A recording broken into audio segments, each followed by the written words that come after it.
Its third anniversary, or as we've been calling it, birthday. So of course it's only right if we share some of the tips for you if you're planning to celebrate Winging Its birthdays today, or maybe a birthday of a loved one coming up soon. We're joined by Karen Jones for Fun for Kids in Buffalo. Now you're here to kind of break down how to plan a birthday party but not break a budget, because there's so many different elements to it. Right. One of the first things that you can do that kind of lets you control the money that you want to spend is do it at home. If you want to keep it basic, you can do your own cake, you can have your own food there, you can plan the games, with the kids.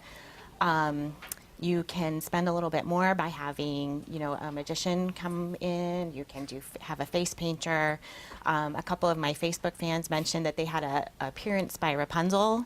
Had Reptiles of Western New York come. That's going to cost, a little bit more. So you can either go all out with a home party, or you can keep it. And even though basic. it is at home, it doesn't mean, like you said, it's not going to be fun. And if you're saving money on the venue, maybe that's money then you could allocate to something like the Reptiles or Rapunzel coming. We had a home birthday party for my son's 7-year-old party. It was a Star Wars theme. He loved it. This year he said, "Can't we just do a party at home again?"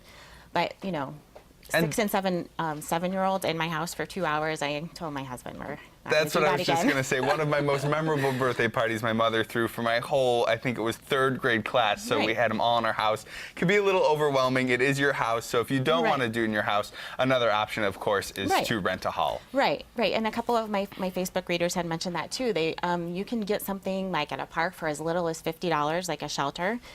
Someone said they then did like field games. They played kickball, they grilled, the kids just ran around at the park, and then they had an ice cream truck show up, which I thought was great. That's a great idea. So you can go anywhere from 50.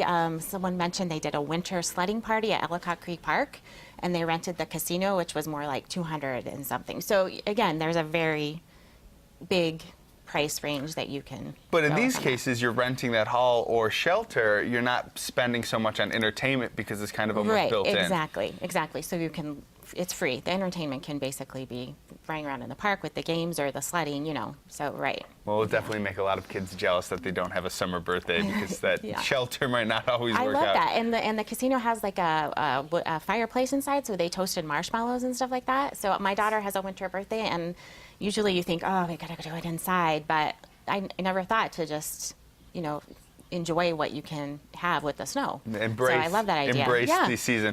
So the last one, though, is, birthdays, especially if you're, like you were saying, if you have a lot of children coming over, they can be a little overwhelming. So if maybe you've planned ahead of time, you've put a little money away, you could actually go somewhere where they just sort of take everything. Right, so that's the third option is if you don't want to do, anything, you can go somewhere where they set up, they clean up, and they have a kind of a helper there to just serve you with whatever you need.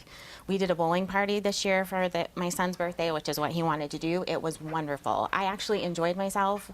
I took tons of pictures. I didn't have to do anything. Someone was there to, help. And that seems the main benefit of this option is you can actually enjoy the party, celebrate with your children, opposed to have to play host and all of those other things that you end up doing when you have it at your house. And there's some good value options as far as that goes. The Museum of Science is I think $200 for a party of 15 kids and 10 adults. And there were so many people on my Facebook page that said how great that party was. There's different themes. They can do bubbles. There's like a pirate theme, and they have someone there that facilitates that. Now you do bring the food to that, but in the Tiff Nature Preserve as well. And if you're a Museum of Science member, you get 20% off that. So. And for people out there that want a little bit more information, your website is funforkidsinbuffalo.com. And we have that right up on the screen. So of course, all the information you need is right there. Thank you so much, Karen, for coming in and teaching us how to celebrate in style. But we want to go over to some people